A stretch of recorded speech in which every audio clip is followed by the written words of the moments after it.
Le texte narratif. Nous avons le roman ou la nouvelle. Le roman et la nouvelle sont des textes en prose. En prose, c'est-à-dire des textes qui ne sont pas versifiés, qui ne riment pas, des textes qui ne riment pas. Ce sont des textes divisés en paragraphes ou en chapitres.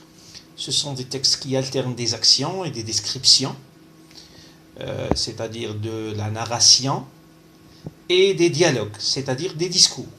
Nous avons le discours et la narration, le récit, dans le texte du roman ou de la nouvelle. Nous avons également le roman de chevalerie. Le roman de chevalerie, c'est un roman généralement du Moyen-Âge. Les personnages principaux sont soit un chevalier, soit un héros, qui combat pour défendre des valeurs ou pour conquérir quelque chose, généralement une dame. On y trouve parfois des éléments magiques, comme combattre un dragon par exemple. Nous avons aussi dans le genre narratif, nous avons l'épopée. Dans la prose, nous avons l'épopée. L'épopée, c'est une éloge d'héros, c'est un texte d'antiquité. Nous avons les textes les plus connus, l'Iliade et l'Odyssée d'Homère.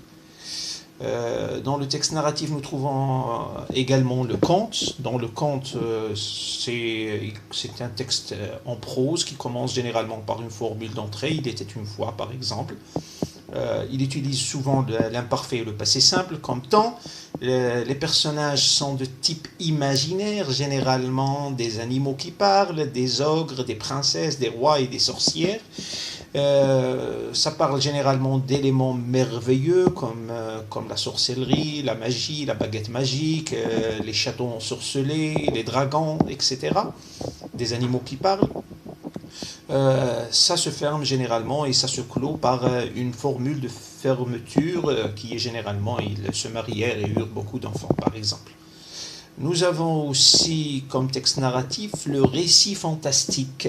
C'est un récit qui se déroule bien sûr dans le monde réel, dans le monde usuel que nous connaissons, mais il y a plusieurs éléments étranges. Il y a du doute, il y a de la peur, donc on trouve dans le texte un usage de modalisateur du doute, peut-être, il semble, il paraît, etc.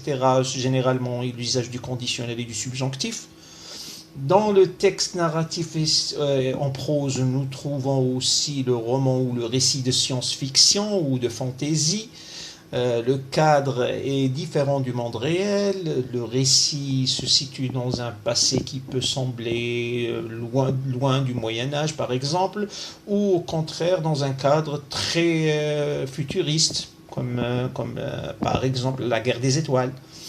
Les personnages, ils peuvent être soit dotés de caractéristiques particulières, des pouvoirs magiques, comme par exemple trouver le récit d'Avengers, par exemple dans le cinéma, qui est à l'origine une bande dessinée, qui est un genre littéraire.